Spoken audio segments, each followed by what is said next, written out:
Hi everyone, welcome back to my channel. Naisip ko lang kasi 'di ba nakakasawa na. Puro na lang turo doon, turo dito sa hearing ng flood control projects. Lahat yata ng nasa pwesto kurakot.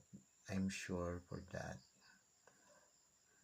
Kaya nagagalit ang taong bayan, winawaldas yung tax na binabayad natin. Ikaw, ano ang opinion mo sa nagaganap na issue ngayon sa investigasyon? May patutunguhan po ba?